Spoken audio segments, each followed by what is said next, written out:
Hello everyone, this is Mohit Advocate, and in today's video I will be teaching the subject IPC, and mainly we will study chapter 15 and chapter 21 of IPC. Chapter 15 is talking about of offences relating to religion, which is from section 295 to section 298, and chapter 21 of defamation is from section 499 to section 502 of IPC. So firstly we will start, हम पहले शुरुआत करेंगे chapter 15 से, और of offences related to religion, धर्म के आधार पर जो अपराध होते हैं हम उनको पढ़ेंगे. तो I am basically reading all the sections of chapter 15 and 21 from my IPC professional bare act. So let's move quickly to section 295. Wait a second, I am opening the section. So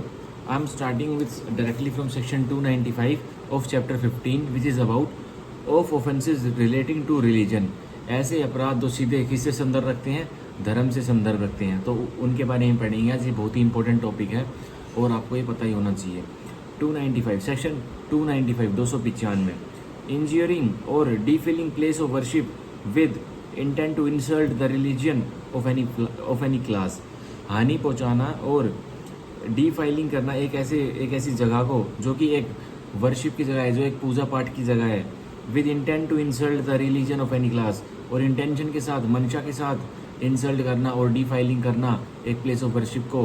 और intention किसकी पालना, किसकी मंशा रखना कि insult कर सकता है वो व्यक्ति जो अपराध कर रहा है किसी भी क्लास के रिलीजन की, किसी भी धर्म, कोई भी क्लास का धर्म है, कोई भी क्लास है, मतलब कोई भी धर्म है उसके रिलीजन की, उनके भगवानों की वो इंसल्ट करना चाहता है. तो ये 295 में ऑफेंस है और अब इसको पढ़ते हैं बॉडी से. हूएवर डिस्ट्रॉयज, जो कोई भी डिस्ट्रॉय करता है, डैमेजेस तबाह करता है, और डीफाइल्स या फिर डीफाइल्स करता है, एनी प्लेस ऑफ वर्शिप, कोई भी जगह जो वर्शिप की है, पूजा पाठ की जगह है, और any object held sacred bye any class, या किसी वस्तु को जो कि सैक्रेड है, जो कि बिल्कुल साफ सुथरा माना गया है एक क्लास में, उस ऑब्जेक्ट को जो कि सैक्रेड है, बहुत ही मतलब अच्छा है वो ऑब्जेक्ट उस क्लास के पर्सन्स के लिए, with the intention of thereby insulting the religion, और बस किस नीयत से करता है वो डीफाइलिंग और इंसल्ट और डैमेज और डिस्ट्रक्शन, और उस ऑब्जेक्ट की बेइज्जती किस पर्पस के लिए करता है, बस उसका एक ही इंटेंशन है कि इंसल्ट कर सकूँ मैं उस धर्म की. हेल्ड बाय एनी क्लास और persons with the intention of thereby insulting the religion of any class of persons, or with the knowledge that any class of persons is likely to consider such destruction, damage or defilement as an insult. या मैं कुछ ऐसा कार्य कर दूंगा जिसकी वजह से उन क्लास ऑफ पर्सन्स को यह लगे कि हमारे धर्म की इस व्यक्ति ने जो ऑफेंस कर रहा है उसने बेइज्जती की है, इंसल्ट की है. Shall be punish with imprisonment of either description for a term which में एक्सटेंड टू 2 years. और ऐसा करने पर एक व्यक्ति जिसने अपराध किया है उसको 2 साल तक की सज़ा होगी, 2 साल तक की जेल कटवाई जाएगी, और विद फाइन, या उसको जुर्माना भी लग सकता है, और विद बोथ, या दोनों, 2 साल की जेल भी और जुर्माना दोनों लग सकता है. ये 295 बता रहा था हमारा. अब हम सेक्शन 295 कैपिटल ए पढ़ेंगे, जो कि अमेंडमेंट एक्ट से ऐड हुआ था, और वो कौन सी अमेंडमेंट से ऐड हुआ था, 1927 से ऐड हुआ था, अमेंडमेंट एक्ट से नहीं, वैसे इंसर्ट किया गया था. सो 295 कैपिटल ए,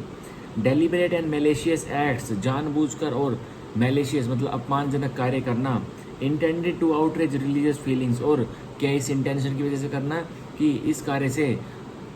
जो रिलीजियस फीलिंग है, जो धर्म के प्रति फीलिंग है वो आउटरेज हो जाएगी, मतलब वो भंग हो जाएगी, ऑफ एनी क्लास, किसी भी क्लास की, मतलब धर्म की किसी भी क्लास की, बाय इंसल्टिंग इट्स रिलीजन, और क्या करना, बेइज्जती करना उस धर्म की, और रिलीजियस बिलीव्स, या उसके धर्म से जुड़े हुए किसी बिलीव्स की, मतलब जो कोई धर्म मानता है उनकी बेइज्जती करना. तो body, whoever with deliberate and malicious intention of outraging the religious feeling of any class of citizen of India, जो कोई भी जानबूझकर deliberately and malicious intention हो, उसकी क्या है, उसकी intention highest degree of mind malicious है, बेकार है, बहुत ही पाप नाशक है, तो वो क्या करता है, outraging the religious feeling of any class, सिर्फ इसी नीयत से outrage, बेइज्जती करता है किसी भी धर्म के क्लास की, of citizens of India, और वो किससे बिलोंग करता है वो धर्म, हिंदुस्तान के सिटीजन है वो धर्म के लोग, बाय वर्ड्स, और कैसे करता है आउटरेज उनकी फीलिंग, बाय वर्ड्स, मुंह से शब्द बोलकर, इधर स्पोकन और रिटर्न, मुंह से शब्द बोलकर या लिखकर कुछ अपने हाथों से, और बाय साइंस, कुछ इशारे कर कर, और बाय विजिबल रिप्रेजेंटेशन, कुछ बैनर बूनर पर छपवा देता है कुछ वो व्यक्ति, और अदरवाइज या कुछ कैसा भी कार्य करता है जिससे आउटरेज हो जाती है एक रिलीजन की मोडेस्टी और एक रिलीजन की इंसल्ट हो जाती है। इंसल्ट्स और अटेम्प्ट टू इंसल्ट, या तो इंसल्ट कर देता है, अपराध कर देता है, या प्रयास करता है बेइज्जती करने का द रिलीजन, उस धर्म को, और the religion believes of that class, या फिर धर्म से जुड़े हुए जो बिलीव्स हैं उस क्लास के, उनको इंसल्ट करने का प्रयास करता है। Shall be punished with imprisonment for either description for a term which में एक्सटेंड टू 3 years। तो ऐसा करने पर उस व्यक्ति को, अपराधी को जो इंसल्ट करेगा डेलिबरेटली और मैलिशियस इंटेंट से, उसको 3 साल तक की जेल कटवाई जाएगी, और विद फाइन और विद बोथ, या दोनों, या सजा भी और फाइन भी, या फिर दोनों, ठीक है। तो सेक्शन 296 हम पढ़ेंगे, डिस्टर्बिंग रिलीजियस असेंबली, भंग करना किसको, जो कि रिलीजियस धर्म की असेंबली है, धर्म की सभा को भंग करना। 296 whoever voluntarily causes disturbance to any assembly, जो कोई भी स्वयं इच्छा से भंग करता है किसी धार्मिक सभा को, lawfully engaged in the performance of religious worship, और वो धार्मिक सभा किस चीज़ के लिए एकत्रित हुई है, वो परफॉर्मेंस करने के लिए, कुछ कार्य करने के लिए, परफॉर्म करने के लिए, ऑफ रिलीजियस वर्शिप, तो क्या करने के लिए, कोई धर्म से जुड़ा हुआ कार्य परफॉर्म करने के लिए वो सभा इकट्ठी हुई है, और रिलीजियस सेरेमनीज, या कोई रीति रिवाज उस धर्म के करने के लिए वो इकट्ठा हुए हैं, वो लोग shall be punish with imprisonment of the either description for a term which में एक्सटेंड टू 1 year। ऐसा करने पर जो कि स्वयं इच्छा से डिस्टर्बेंस, बाधा क्रिएट करेगा और रिलीजियस सेरेमनीज को करने नहीं देगा, उसमें दिक्कतबाजी करेगा, तो उसको 1 साल तक की जेल कटवाई जाएगी, और विद फाइन, जुर्माना लगेगा, और विद बोथ, या दोनों 1 साल तक की जेल भी कटवाई जाएगी, और या दोनों ईदर डिस्क्रिप्शन, मतलब या तो हार्ड लेबर रिग्रेस इम्प्रिजनमेंट के साथ, या फिर सिंपल लेबर के साथ। इसमें 296 में हमें एक्टा सीरीज क्या देखने को मिलता है, whoever voluntarily causes disturbance to any assembly lawfully engaged in the performance of religious ceremonies. तो एक्टा सीरीज है, इसमें वॉलंटियरली कॉजेज डिस्टर्बेंस, जिसने भी डिस्टर्बेंस कॉज की, एक डिस्टर्बेंस का एक्ट प्रोड्यूस किया, तो ये एक्टा सीरीज हमारा इसमें डिस्टर्बेंस है, एक सभा में डिस्टर्बेंस कॉज करना, तो वो पनिशेबल है। जिसने भी डिस्टर्बेंस कॉज की तो उसको पनिशमेंट मिलेगी। ये सेक्शन 296 का एक्टा सीरीज था, और इसमें 296 में वॉलंटियरली भी मेंसरी भी इसमें आ ही जाता है, ठीक है। अब section 297, trace passing on burial places etcetera. आप कोई व्यक्ति जो अपराध कर रहा है वो ट्रेस पास कर रहा है एक ब्यूरियल प्लेस में, जो क्रिमिनेशन के लिए जो जगह यूज़ होती है उसमें घुसपैठ कर रहा है एक व्यक्ति, एक अपराध कर रहा है। तो whoever with the intention of wounding the feeling of any person, जो कोई भी जिसकी इंटेंशन है, हाईएस्ट डिग्री ऑफ माइंड है कि वो क्या करेगा, किसी व्यक्ति की फीलिंग्स को, भावनाओं को दुख पहुंचा देगा, उसको चोट पहुंचा देगा, ठेस पहुंचा देगा, और of insulting the religion of any person, या किसी व्यक्ति के धर्म की बेइज्जती कर देगा, और with the knowledge that the feeling of any person are likely to be bounded, या इस जानकारी से, यह नॉलेज रखते हुए, second degree of mind slight lowest to intention, यह जानकारी रखते हुए कि मेरे ऐसे कार्य करने से एक व्यक्ति के धर्म की भावनाओं को ठेस पहुंचेगा, और with the knowledge that the feeling of any person are likely to be wounded, और that the religion of any person is likely to be insulted thereby, या फिर मेरे ऐसे कार्य से किसी व्यक्ति के धर्म की बेइज्जती होगी। Para 2 of 297 commits any trespass, तो क्या कर देता है वो अपराधी, एक ट्रेसपास, घुसपैठ कमिट कर देता है, in any place of worship, किस जगह में, उस जगह में जो कि प्लेस है, जो कि जगह है वर्शिप की, पूजा पाठ की, और ऑन एनी प्लेस ऑफ सेपल्टर, और any place set apart for the performance of funeral right, या किसी ऐसी प्लेस पे जो कि रखी गई है सिर्फ फ्यूनरल राइट, क्रिमिनेशन के लिए, उसमें घुसपैठ कर देता कोई अपराधी, और as a depository for the remains of the dead, या फिर मोर्चरी में घुसपैठ कर देता है, और offers any indignity to any human corpse, या फिर अभद्रता, इज्जत नहीं दिखाता है किसको, कोई मरे हुए डेड बॉडी को, उसकी बेइज्जती करता है, और causes disturbance to any person assembled for the performance of funeral ceremonies, या हाँ हुल्लड़ करता है, डिस्टर्बेंस कोज करता है किन व्यक्तियों के बीच में, जहाँ पे जो कि व्यक्ति एकत्रित हुए हैं फ्यूनरल राइट, क्रिमिनेशन के लिए किसी व्यक्ति के, तो उनके बीच में डिस्टर्बेंस क्रिएट करता है। सो ये पैरा 2 कह रहा है। अब पैरा 3 297 का, shall be punish with imprisonment of either description for a term which में एक्सटेंड टू 1 year, तो ऐसा करने पर उस व्यक्ति को, उस अपराधी को एक साल तक की जेल कटवाई जाएगी, और विद फाइन और विद बोथ, या जुर्माना भी लगा सकते हैं, या फिर 1 साल तक की जेल और फाइन दोनों भी। ये सेक्शन 297 बोलता है। इसमें एक वर्ड यूज़ हुआ है, एक लाइन यूज़ हुई है, offers any indignity to any human corpse, मतलब अभद्रता करता है, मतलब रिस्पेक्ट नहीं करता है एक डेड बॉडी की, तो ये भी एक ऑफेंस है। जब मैं कोचिंग ले रहा था तो मैंने ये क्वेश्चन पूछा था अपने गुरुजी से कि डेड बॉडी के ऊपर कोई ऑफेंस हो जाता है। उन्होंने एक क्वेश्चन पूछा था कि क्या डेड बॉडी के ऊपर भी कोई व्यक्ति ऑफेंस कर सकता है, तो सभी स्टूडेंट्स ने नो बोला था। लेकिन फिर उन्होंने बताया 297 के पैरा 2 में आप देखिए, अगर इनडिग्निटी कोई मरे हुए व्यक्ति के ऊपर भी कोई उसको इज्जत नहीं देता है तो वो भी ऑफेंस होता है 297 का, और आपको 1 साल तक की जेल कटवाई जा सकती है। तो तब मैं आपको बता रहा हूँ कि एक मरे हुए आदमी की रिस्पेक्ट करना भी बहुत ज़रूरी है। अगर आपने उसके साथ रिस्पेक्ट इंडिग्निटी करी, अच्छे से पेश नहीं आए, मरे हुए आदमी की भी एक राइट दे रखी है आईपीसी ने। देखिए हमारे लेजिस्लेचर ने एक डेड बॉडी को भी डिग्निटी प्रदान कर रखी है। अगर कोई भी उसके साथ इनडिग्निटी करेगा, अच्छा व्यवहार नहीं करेगा, तो उसको भी सज़ा मिलेगी। लेजिस्लेचर की क्या इंटेंट रही होगी सेक्शन 297 को बनाने में, बता नहीं सकता मैं। अब section 298, uttering words etcetera with deliberate intent, मिन मियाना किसी शब्दों को विद डेलिबरेट इंटेंट, जानबूझकर इंटेंशन रख के मिन मियाना, to wound religious feeling of any person, बस वो शब्दों को खूब मिन आ रहा है कि क्या करना है उसको, उसके मन में इंटेंशन है, उसके मन में मंशा है कि वो क्या करेगा, किसी धार्मिक फीलिंग किसी व्यक्ति को वूंड कर देगा, उसको चोट पहुंचा देगा, धार्मिक फीलिंग किसी व्यक्ति की धार्मिक फीलिंग्स को, भावनाओं को। ये 298 का ऑफेंस है। सेक्शन 298 की बॉडी पढ़ेंगे अब। whoever with the deliberate intention of wounding the religious feeling of any person, जो कोई भी डेलिबरेट इंटेंशन मतलब स्वयं इच्छा से इंटेंशन रखता है, highest degree of mind, invisible state of mind, guilty state of mind, intention रखता है, क्या इंटेंशन रखता है, नियत रखता है of wounding the religious feeling of any person, कि मैं ठेस पहुंचा दूंगा किसी धार्मिक भावनाओं को किसी व्यक्ति की। अटर्स एनी वर्ड, मिन आता है किसी शब्द को, और makes any sound in the hearing of that person, या कोई आवाज़ निकालता है जो वो व्यक्ति जिसको वो अटैक करना चाहता है, मतलब जिसके फीलिंग्स को, भावनाओं को वो ठेस पहुंचाना चाहता है, उसके सामने कोई आवाज़ निकालता है जो वो व्यक्ति सुन लेता है। और makes any gesture in the site of that person, या कोई इशारे करता है जो वो व्यक्ति जिसकी वो भावनाओं को ठेस पहुंचाने वाला वो वह देख लेता है उसका जेस्चर। और places any object in the site of that person, या कोई ऐसा वस्तु उस व्यक्ति के सामने रख देता है जिससे उसकी रिलीजियस धार्मिक भावनाएं को ठेस पहुंच सकती है।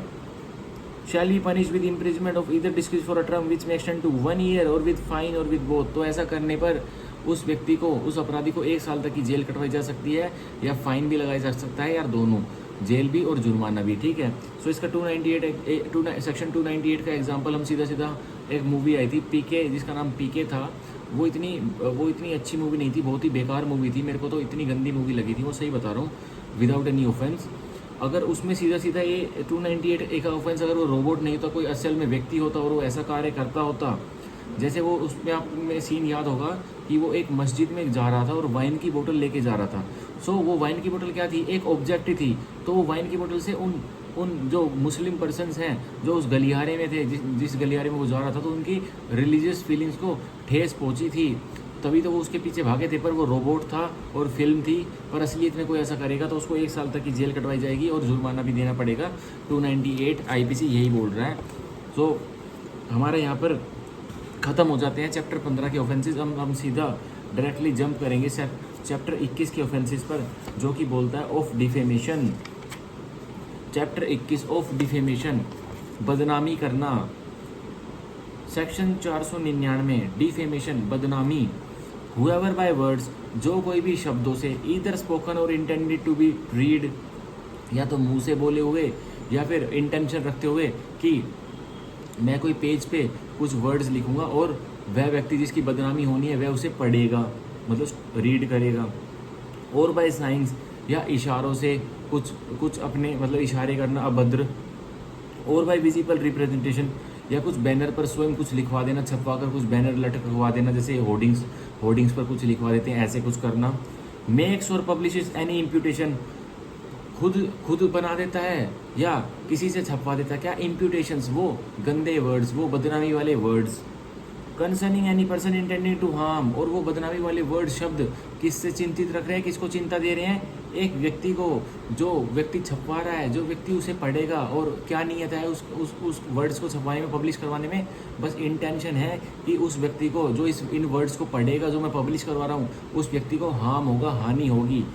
और नोइंग और having reason to believe, knowledge भी आ गई और रीजन टू बिलीव भी आ गया, तीनों डिग्री मेंसरिया की आ जाती हैं डिफेमेशन में, इंटेंशन भी, नॉलेज भी, रीजन टू बिलीव भी। सेक्शन 39 वॉलंटरी यहाँ पर देख लीजिए,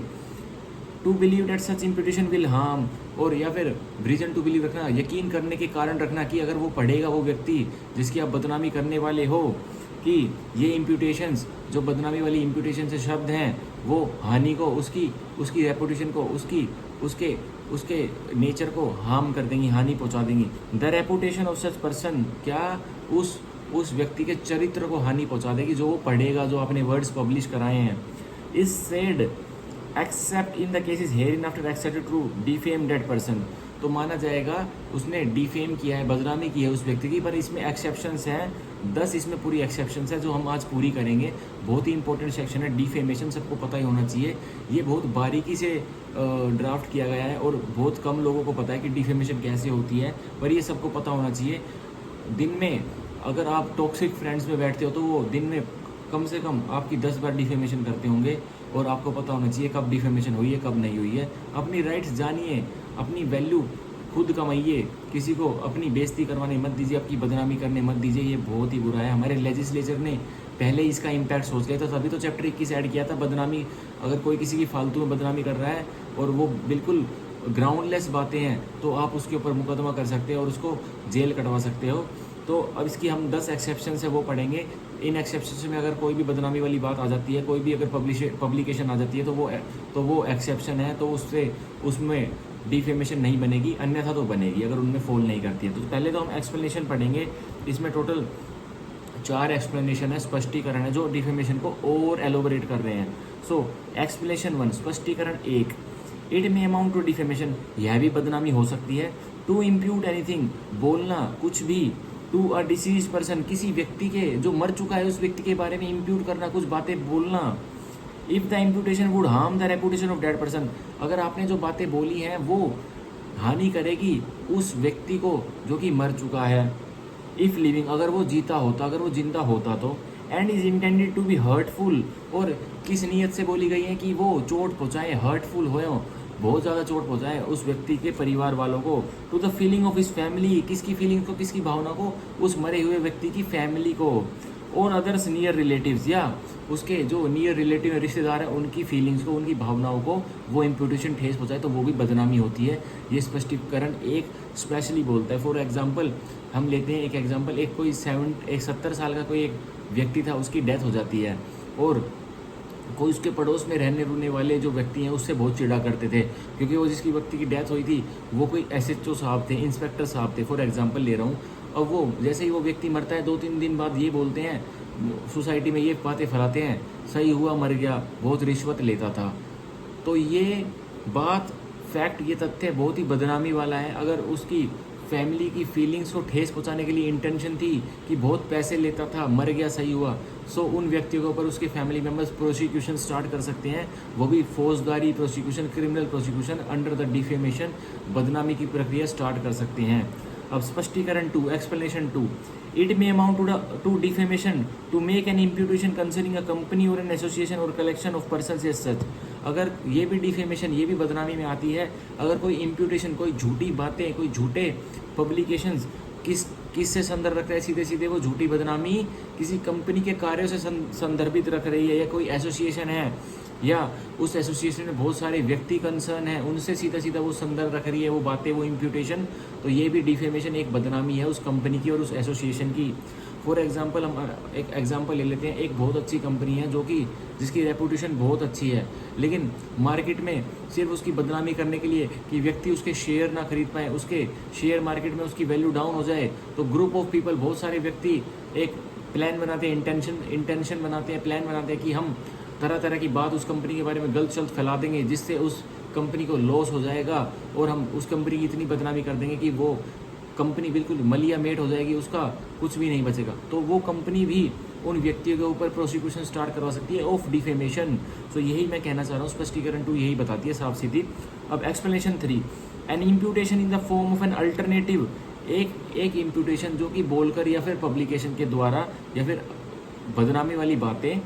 ऑफ एन अल्टरनेटिव, या तो वो कह दी एक बात कह दी और, या तो दूसरी बात कह दी और, या तो तीसरी बात कह दी, 1 और 2 और 3 ऐसे इन द अल्टरनेटिव, और एक्सप्रेस्ड आयरोनिकली, या तो खुलकर मुंह से या लिखकर आयरोनिकली बोली, आयरोनिकली बोली है मतलब तंज में बोली है, मतलब डबल मीनिंग बातें करी हैं कि समझ में भी आ जाए और ऐसा लगे कि समझ में नहीं आ रहा, कुछ ऐसा शब्द बोला है, कुछ ऐसा वाक्य बोला है, कुछ ऐसा सेंटेंस बोला है, मे अमाउंट टू डिफेमेशन, तो वो भी बदनामी होती है। ये स्पष्टीकरण 3 एक्सप्लेनेशन 3 क्लियर कर रहा है। अब एक्सप्लेनेशन 4 स्पष्टीकरण 4 क्या होता है? No imputation is said to harm a person's reputation, कोई भी इम्प्यूटेशन पब्लिकेशन या मुंह से बोला हुआ शब्द मत मान लेना कि एक व्यक्ति की रेपुटेशन को, इज्जत को हानि पहुंचा रहा है, अनलेस, कब तक मत मान लेना, एक्सेप्शन आ गई, डैट इम्प्यूटेशन डायरेक्टली और इनडायरेक्टली, वह इम्प्यूटेशन जो बोला गया है और नहीं बोला गया है वो डायरेक्ट है या तो वो सीधा है, या इनडायरेक्ट है, सीधा नहीं है बल्कि घुमा के है, in the estimation of others, कि वो दूसरे के हिसाब से डिफेमेशन है, बदनामी है, पर जो बोल रहा है उसके हिसाब से वो बदनामी नहीं है। लोअर्स द मोरल ऑफ और intellectual character of that person, दूसरों के हिसाब से जो बदनामी कर रहा है व्यक्ति, उसके हिसाब से तो वो डिफेमेशन नहीं है, उसके हिसाब से होती तो वो क्यों ही बोलता। लेकिन दूसरों के हिसाब से, दूसरे व्यक्ति जब उसकी बातें सुन रहे हैं तो उनके कानों में जैसे ही उसकी बात गई, इम्प्यूटेशन गई उस व्यक्ति की, तो सीधा सीधा उन व्यक्ति को क्या लग रहा है, जिसके बारे में बातें हो रही हैं उस व्यक्ति की बदनामी हो रही है, और उसके वैल्यू, उसके जो मोरल्स हैं, जिस व्यक्ति के बारे में बातें हो रही हैं उसकी वैल्यू डाउन हो रही है, उसके मोरल डाउन हो रहे हैं, और उसके चरित्र को ठेस पहुंच रही है उस व्यक्ति की जिसकी डिफेमेशन हो रही है। और lowers the character of that person respect of his cast और ऑफ हिज कॉलिंग, और lowers the credit of that person, या उस व्यक्ति की जिसकी बदनामी हो रही है उसके चरित्र को नीचा दिखाया जाता है, या किस संदर्भ में, उसकी जात के संदर्भ में, उसकी कास्ट के संदर्भ में उसको कुछ ऐसे नाम से बोला जाता है कि उसको नीचा दिखाया जाता है, स्पेशली बोलकर, जैसे कोई व्यक्ति किसी शेड्यूल कास्टिस वाले व्यक्ति को कुछ अदर नेम से बोल देते हैं, और एसटी वाले बंदे को कुछ अदर नेम से बोल देते हैं। मध्य प्रदेश में और छत्तीसगढ़ में मैंने तो अभी भी न्यूज़ में देखता हूँ तो मेरे रूंगटे खड़े हो जाते हैं, मेरे सही में ऐसा लगता है कि आज भी क्या हम 75th रिपब्लिक डे हमने अभी बनाया है 26 जनवरी को, तो ये बहुत ही गंदी बात है। तो कोई सीधा सीधा किस से संदर्भ रख रहा है, वो चरित्र, वो बदनामी की बातें उस व्यक्ति की जात को, जात से संदर्भित, उसकी कास्ट से संदर्भित संदर्भ रख रहा है, और ऑफ इस कॉलिंग और lowers the credit of that person, या उसकी जात से, जात के नाम से बुलाकर उसको बुला रहा है जिससे उसकी बदनामी हो रही है, या फिर उस व्यक्ति को नीचा दिखा रहा है सिर्फ यह बुलाकर, उसकी जात से बुलाकर, तो वो भी डिफेमेशन आएगी, बदनामी आएगी। और causes it to be believe that the body of that person is in a loathsome state, या यह सबको यकीन करा देता है जो बदनामी कर रहा है कि एक व्यक्ति की बॉडी जो उसका शरीर है वो लोथसम स्टेट में है। अब लोथसम स्टेट क्या होता है? लोथसम स्टेट एक बहुत ही बेकार वाली स्थिति होती है जिससे कि बदनामी हो सकती है। मतलब यह व्यक्ति किसी ऐसी चीज़ से ग्रसित है जो किसी को भी ना लगे, भगवान किसी को भी ना दे, तो वो भी डिफेमेशन है, वो भी बदनामी है कि इस व्यक्ति को कोई ऐसी बीमारी लगी हुई है, लोथसम स्टेट है इस व्यक्ति को, ये ऐसी प्रक्रिया से जूझ रहा है जो किसी व्यक्ति को भगवान ना दे, तो वो भी उसकी बदनामी कर रहा है वो व्यक्ति। और in a state generally considered as disgraceful, या फिर वो ऐसा व्यक्ति है, उसकी प्रक्रिया, उसकी स्टेट ऐसी है कि वो तो सबकी नज़र में डिसग्रेसफुल है, उसकी कोई वैल्यू ही नहीं है, तो वो भी बदनामी है। ये स्पष्टीकरण 4 क्लियर कर रहा है। अब हम सारी इसकी 10 एक्सेप्शंस पढ़ेंगे जिनमें क्या डिफेमेशन, बदनामी नहीं लगेगी। और बिलीव मी, मैं जो ये चैप्टर 21 ऑफ डिफेमेशन पढ़ा रहा हूँ बिल्कुल अच्छे से इंटरप्रिटेशन करके, इन ट्रांसलेशन करके, इन हिंदी एक एक वर्ड अच्छे से बता रहा हूँ। और ऑफ डिफेमेशन के, बदनामी के चैप्टर, ऑफ डिफेमेशन के चैप्टर कोई भी गुरुजी और कोई भी इंस्टीट्यूट वाले अच्छे से नहीं पढ़ाते हैं, सो कृपया करके इस वीडियो को पूरा देखना तो तुरंत समझ में आ जाएगा। अब हम एक्सेप्शंस पढ़ेंगे। फर्स्ट एक्सेप्शन, पहला बचाव जो बदनामी नहीं बनेगा, इम्प्यूटेशन ऑफ ट्रूथ, आपने सच बताया है, which public good requires to be made और पब्लिश, जो कि जनता जनार्दन का हित है उसमें कि वो सच बताया जाए और पब्लिश की, वो सच को ही छापा जाए, पब्लिकेशन की जाए। इट इज़ नॉट डिफेमेशन, वह बदनामी नहीं है। To impute anything which is true, कि कुछ बात बताना जो कि सच है, जो कि सच्चाई है, कंसर्निंग एनी पर्सन, और किसी व्यक्ति से चिंता रख रही है वह बात, मतलब उस व्यक्ति के बारे में वह बात सच है। If it be for public good, अगर यह वह बात उस व्यक्ति से संदर्भित जनता जनार्दन के भले के लिए है। That the imputation should be made और पब्लिश, की वह बात, जो इम्प्यूटेशन जो व्यक्ति बता रहा है वो बोल वो छपनी चाहिए या पब्लिश होनी चाहिए या बोली जानी चाहिए, वो ज़रूरी हो गई है। वेदर और not it is for public good is a question of fact. यह वेदर और not it is for the public good is a question of fact. उस मुकदमे में जब 499 का मुकदमा चलेगा, सेक्शन 500 का चार्ज लगेगा डिफेमेशन का, तो उस मुकदमे में यह तथ्य का प्रश्न उठ जाएगा कि क्या ये सच में ये बात बतानी, इम्प्यूटेशन करनी, क्या सच में पब्लिक के, जनता जनार्दन के भले के लिए थी या नहीं थी। तो इस क्वेश्चन को फिर हमारे जज साहब, मजिस्ट्रेट साहब डिसाइड करेंगे। अब second exception, public conduct of public servants. कैसा रवैया रख रहा है, कैसा चाल चलन है एक सरकारी कर्मचारी का।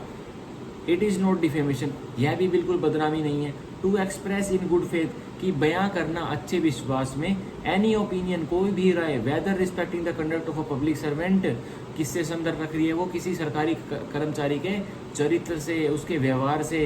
In the discharge of his public functions, की वो अपने पब्लिक फंक्शंस को, जनता जनार्दन के जो सरकार ने इसको फंक्शंस जो ड्यूटीज़ दी हुई है, क्या वो निभा रहा है। और रिस्पेक्टिंग इस करेक्टर, या उसका व्यवहार कैसा है, उसका चरित्र कैसा है जो कि सरकारी कर्मचारी है। So far as his character appears in that conduct, जैसा कि उसका चरित्र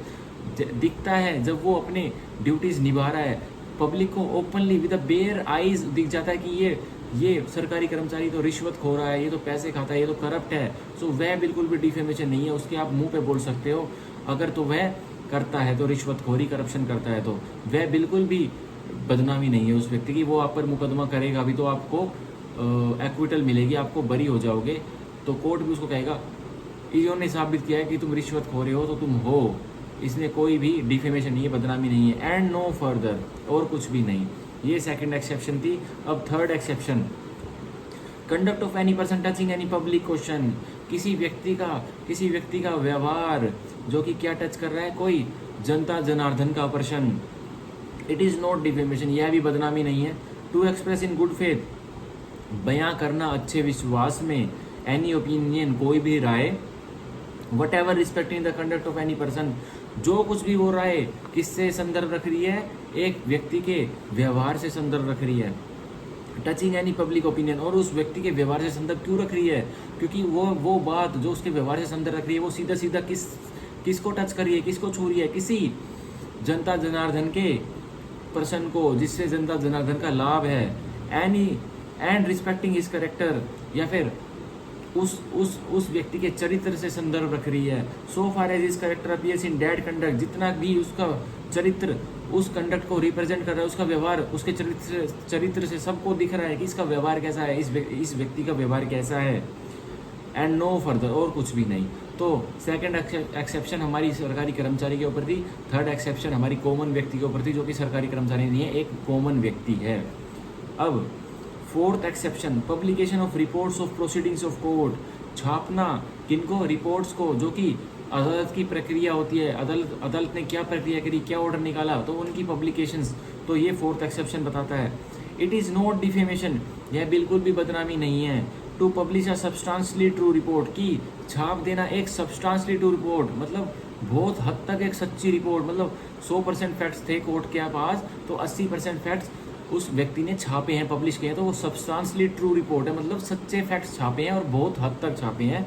of the proceedings of a court, और प्रक्रिया किसी अदालत की, ऑफ जस्टिस, और of the result of any such proceeding, या फिर उस अदालत का उसने कोई निर्णय दिया है तो उसका रिजल्ट आपने पब्लिश किया है, तो वो भी डिफेमेशन नहीं है अगर आपने सब्सटेंशियली ट्रू रिपोर्ट आपने पब्लिश की है। तो ये फोर्थ एक्सेप्शन हमारी बोलते हैं। इसकी एक्सप्लेनेशन भी है फोर्थ एक्सेप्शन की। जस्टिस ऑफ द पीस, एक न्याय हुआ है शांति के लिए, और other officer holding an inquiry, या कोई अन्य अधिकारी एक इंक्वायरी होल्ड कर रखी है, वो एक इंक्वायरी उसने एक इंक्वायरी खोली हुई है और वो एक इंक्वायरी होल्ड करी हुई है उसने इन ओपन कोर्ट, और पूरी खुली अदालत में वह इंक्वायरी कर रहा है एक अधिकारी। Preliminary to the trial in the court of justice, और जब ट्रायल स्टार्ट होनी है उससे पहले कोई वो इंक्वायरी कर रहा है वो कर्मचारी, अधिकारी। Is a court with in the meaning of above section, तो उसको भी आप उस अधिकारी को जो प्रीलिमिनरी ओपन कोर्ट में जो इंक्वायरी कर रहा है उसको भी आप कोर्ट मान लीजिए, अदालत मान लीजिए इस सेक्शन के अंतर्गत। तो उस अधिकारी की जो पब्लिकेशन होगी, उसने उस प्रीलिमिनरी इंक्वायरी में क्या हेल्ड किया, क्या फाइंड किया, अगर कोई उसकी भी पब्लिकेशन करता है तो वह भी बदनामी नहीं है अगर आपने उसकी ट्रू रिपोर्ट छापी है। तो ये फोर्थ एक्सेप्शन बोलती है। अब fifth exception, merits of case decided in court or conduct of witnesses and other concerned. It is not defamation, यह भी बदनामी नहीं है. To express in good faith, कि बयां करना अच्छे विश्वास में, any opinion, कोई भी राय, whatever respecting the merits of the case, और वो किससे संदर्भ रख रही है, किसी मुकदमे के मेरिट से, फैक्ट्स एंड एविडेंसेस से, तथ्यों से और गवाहों से. To of any case, civil और क्रिमिनल, चाहे वो दीवानी हो चाहे फौजदारी हो, which has been decided by a court, जिसका निर्णय अदालत द्वारा लिया जा चुका है, ऑफ जस्टिस, और respecting the conduct of any person, और वह किससे संदर्भ रख रहा है, किसी व्यक्ति के व्यवहार से, किसी व्यक्ति के चाल चलन से वह संदर्भ रख रहा है. वह एज अ पार्टी, और वह व्यक्ति पार्टी था उस सूट में, उस क्रिमिनल और सिविल प्रोसीडिंग में, विटनेस था, एजेंट था इन एनी सच केस, उस मुकदमे में, और respecting the character of such person, और किससे संदर्भ रख रहा है, उस व्यक्ति के चरित्र से जो कि पार्टी था सिविल क्रिमिनल मुकदमे में. As far as character appears in that conduct and no further, जिस हद तक उस व्यक्ति का चरित्र दिखता है उस केस में, अगर उसकी कोई पब्लिकेशन करता है, इम्प्यूटेशन करता है, तो कोई बदनामी नहीं है, क्योंकि उसने ओपन कोर्ट में अपना चरित्र दिखाया है, तो सबको दिख रहा है, वो पब्लिक रिकॉर्ड है, अब वो सबको दिख रहा है कोर्ट में, तो उसका छापना बिल्कुल भी डिफेमेशन नहीं है, बदनामी नहीं है. तो ये 5th एक्सेप्शन थी हमारी. अब हम 6th एक्सेप्शन पढ़ेंगे. 6ठी exception, merits of public performance. Merits छापना, क्या अच्छा हुआ है, मेरिट छापना, किसी चीज़ की अच्छाई छापना, किसकी, पब्लिक परफॉर्मेंस की, कि जनता जनार्दन के लिए क्या क्या परफॉर्म हो रही है, कोई क्या क्या कार्य हो रहे हैं. ये 6th एक्सेप्शन है. इट इज़ नॉट डिफेमेशन, यह भी बदनामी नहीं है. To express in good faith, की बयां करना अच्छे विश्वास में, any opinion respecting the merits of any performance which its author has submitted to the judgment of the public, कि बयां करना कोई भी राय, जिस किताब के, जिस अखबार के, जिस आर्टिकल के, जिस टाइटल के, जिस ब्लॉग के ऑथर ने ही पब्लिक में वो चीज़ छोड़ी है, वह किताब छोड़ी है, वह किताब डिस्ट्रीब्यूट की है, फॉर सेल ओपनली की है, और कोई व्यक्ति उसको पढ़ने के बाद कोई ओपिनियन बताता है, कोई राय बताता है अपनी, तो वह ऑथर उसको अपनी बदनामी नहीं मानेगा. यही हमारा 6th एक्सेप्शन बताता है. और respecting the character of the author, या उस ऑथर के व्यवहार के बारे में कुछ इम्प्यूटेशन कर देता है कोई व्यक्ति, तो वह भी बदनामी नहीं है. So far his character appears in such performance, जिस हद तक उस ऑथर का चरित्र उस परफॉर्मेंस में दिखता है, तो वह भी बिल्कुल बदनामी नहीं है. ये 6th एक्सेप्शन हमारी कवर कर लेगा. अब 6th एक्सेप्शन की एक एक्सप्लेनेशन है जो कि बहुत ज़रूरी है. परफॉर्मेंस में भी सबमिटेड टू द जजमेंट, एक परफॉर्मेंस जो कि लिखी गई है किताब में, जो कि आपने परफॉर्म करा है कोई एक्ट, और किताब में आपने कुछ लिखा है, may be submitted to the judgment, वो सबमिट की जा सकती है निर्णय के लिए, ऑफ द पब्लिक एक्सप्रेसली और by acts on the part of the author. किसके परफॉर्मेंस के लिए, किसके निर्णय के लिए वो सबमिट की जा सकती है, कि जनता जनार्दन उस परफॉर्मेंस के बारे में जो कि ऑथर ने लिखी है, जो किताब या न्यूज़पेपर में कोई ब्लॉग लिखा है, या फिर ऑनलाइन कुछ चीज़ लिखी है, तो जनता जनार्दन का क्या व्यू है इस लिखाई पर, इस परफॉर्मेंस पर. और by acts on the part of the author which implies submission to the judgments of the public, या ऑथर के खुद ही कोई ऐसे कार्य थे जिसकी वजह से उसने वह अपनी किताब थी, जो परफॉर्मेंस थी, वो पब्लिक में छोड़ी, तो वह भी डिफेमेशन नहीं है, वह भी बदनामी नहीं है. 6th एक्सेप्शन क्लियर कर देती है. अब हम पढ़ेंगे 7th एक्सेप्शन, जो बोलती है censure passed in good faith by person having lawful authority over another. It is not defamation in a person having over another any authority, यह भी बिल्कुल बदनामी नहीं है. In a person having over another any authority, किसी व्यक्ति के पास किसी और की अथॉरिटी है, या वह व्यक्ति किसी की अथॉरिटी में है, ईदर कन्फर्ड बाय लॉ और arising out of a lawful contract, या फिर वो अथॉरिटी कैसे दी हुई है उस व्यक्ति की, कानून ने उस व्यक्ति को दी हुई है, या फिर किसी अनुबंध से बनी हुई है जो कि कानूनन अनुबंध है, मेड विद दैट अदर, और एक दूसरे के साथ उनका कॉन्ट्रैक्ट बना हुआ है लॉफुल अथॉरिटी का. To pass in good faith, अच्छे विश्वास में पास करना, क्या, any censure on the conduct of that other in matters to which a lawful authority relates. अगर कोई लॉफुल अथॉरिटी में है, अगर उस हिसाब से कोई उनकी बातें बता देता है कि यह तो यह काम करता है, या तो बिल्कुल ऐसे से बिहेव करता है, सो वो भी बिल्कुल बदनामी नहीं है. तो जिसके पास, जो बंदा जिसकी कस्टडी में है, लॉफुल अथॉरिटी में है, वो ये नहीं कह सकता कि तुमने ऐसा क्यों बोला, क्योंकि उसके पास पूरी राइट है, क्योंकि वो कानून ने अथॉरिटी में दिया हुआ है लॉफुल अथॉरिटी में, तो उसके पास पूरा अधिकार है, वो कुछ भी बोल सकता है जो आपके बारे में सच है, तो वह भी डिफेमेशन, बदनामी नहीं होगी. ये 7th एक्सेप्शन बोलता है. अब 8th एक्सेप्शन, 8वीं exception, accusation prefer in good faith to authorise person, आरोप लगाया है, अच्छे विश्वास में लगाया और ऑथराइज पर्सन के ऊपर लगाया है. इट इज़ नॉट डिफेमेशन, यह भी बदनामी नहीं है। To prefer in good faith, की लगाना एक अच्छे विश्वास में, एन एक्यूजेशन कोई आरोप, अगेंस्ट एनी पर्सन किसी व्यक्ति के विरुद्ध, to any of those who have lawful authority over that person किसी उस व्यक्ति के ऊपर जिस व्यक्ति के पास लॉफुल अथॉरिटी है किसी व्यक्ति की, with respect to the subject matter of the accusation, और किस संदर्भ में लगाया है, कोई सब्जेक्ट मैटर है उस आरोप का उस संदर्भ में लगाया है, और किसके ऊपर लगाया है, जिस व्यक्ति के पास आपकी लॉफुल अथॉरिटी है, किसी व्यक्ति की लॉफुल अथॉरिटी है उसके ऊपर ही कोई आरोप लगाया, कोई एक्यूजेशन लगाई है, तो व्यक्ति जिसके पास लॉफुल अथॉरिटी है वो ये नहीं कह सकता कल को कि मेरी बदनामी की है इस व्यक्ति ने जो मेरे पास है, जिसकी मेरे पास लॉफुल अथॉरिटी है, जिसका मैं चार्ज संभाल रहा हूँ। तो ये 8th एक्सेप्शन हो गई। अब 9th exception, imputation made in good faith by person for protecting of his और other interest, it is not defamation, यह भी बदनामी नहीं है। टू मेक एन इम्प्यूटेशन, की मुंह से बोलना और कुछ बातें बताना, on the character of another, की किसके बारे में, चरित्र के बारे में, किसी और व्यक्ति के बारे में, provided the imputation be made in good faith, बताया गया है कि जो बातें बताई गई हैं, जो इम्प्यूटेशन पब्लिश और या मेक की गई हैं, वो कैसे की गई हैं, अच्छे विश्वास में की गई हैं, for the protection of the interest of the person making it, और किसके हित के लिए गई है, उसी के हित के लिए गई है, जो पर्सन इम्प्यूटेशन लगा रहा है उसी के हित के लिए कोई बातें बताई गई हैं, और ऑफ एनी अदर पर्सन और फॉर गुड और फॉर पब्लिक गुड, या किसी और व्यक्ति के लिए वो इम्प्यूटेशन वो बातें बताई गई हैं, छापी गई हैं, और या फिर पब्लिक गुड के लिए, जनता जनार्दन के भले के लिए। तो अगर जनता जनार्दन के भले के लिए कोई बातें बताई जाती हैं तो किसी और के बारे में, किसी व्यक्ति के चरित्र के बारे में, तो वह भी बदनामी नहीं है। ये 9th एक्सेप्शन क्लियर कर देता है। अब 10th एक्सेप्शन जो कि हमारी आखिरी एक्सेप्शन है 499 की, question intended for good of person to whom conveyed और for public good, it is not defamation, यह भी बदनामी नहीं है।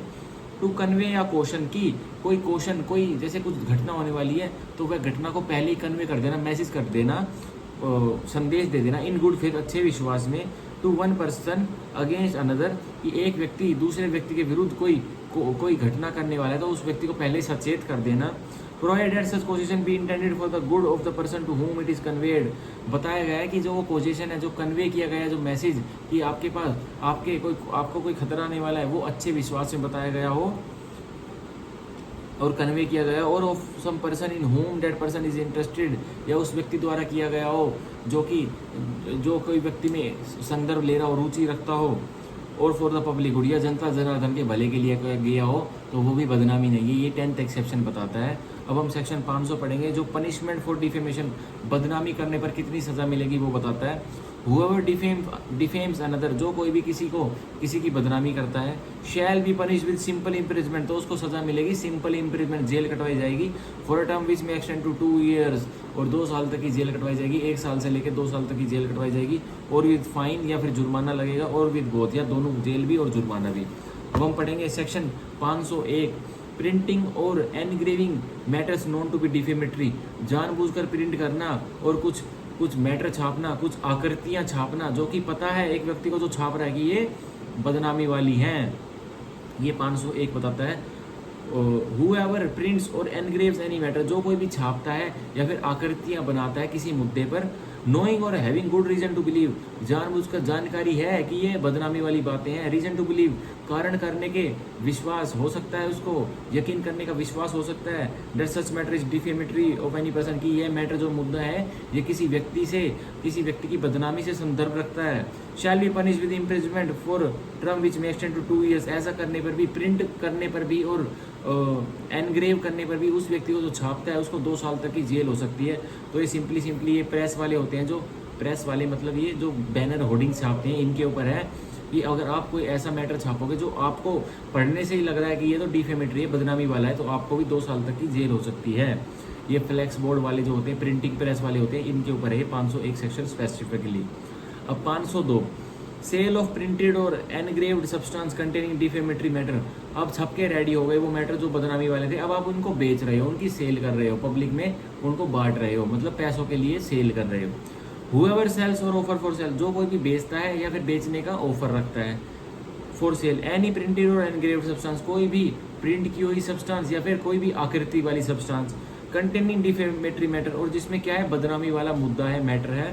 knowing that it contains such matter shall be punished with simple imprisonment for a term which may extend to 2 years, ऐसा करने पर जो बेचता हुआ पाया गया उस बदनामी वाली चीज़ को, उसको 2 साल तक की जेल कटवाई जाएगी या फिर जुर्माना लगाया जाएगा, या और बोथ, या फिर दोनों लगवाए जाएंगे, 2 साल की जेल भी, जुर्माना भी, या फिर दोनों। ये हमारे हो गए अब चैप्टर 21 के 499 से लेकर 502 आईपीसी तक के सेक्शन। यह बहुत इंपॉर्टेंट सेक्शन है, कोई भी आपको नहीं बताएगा, ये कोचिंग वाले और ये इंस्टीट्यूट वाले नहीं सिखाते हैं डिफेमेशन के बारे में, इनको खोल कर नहीं बताते, खुद ही बता देते हैं कि भाई आप खुद से घर से सेल्फ स्टडी कर लेना। तो ये बहुत इंपॉर्टेंट है जानने के लिए कि कब बदनामी बनती है और कब बदनामी नहीं बनती है, और किसी की बदनामी नहीं करनी चाहिए। एक जो मोरल वैल्यूज़ हैं, जो फ्रेंडशिप लेवल है, या आप उस व्यक्ति की रिस्पेक्ट करते हो, वो आपकी रिस्पेक्ट करता है, तो उससे बहुत अच्छा लगता है। सब यह जीवन एक छोटा सा जीवन है, तो इसमें हंसी मजाक खेल कूद कर प्यार प्रेम से रहना चाहिए। पर आजकल ऐसा टाइम नहीं है कि किसी से हंसी मजाक और खेल कूद कर रहिए। सो अपने में ही खुश रहिए और अपने में ही आप मज़े करिए और खुल कर जिए। तो ये था आज हमारा चैप्टर 15 और चैप्टर 21 हमने पूरा कर लिया है, और हम अब कल अगले सीरीज़ में देखेंगे, कल देखेंगे कौन सा मैं चैप्टर कराऊंगा।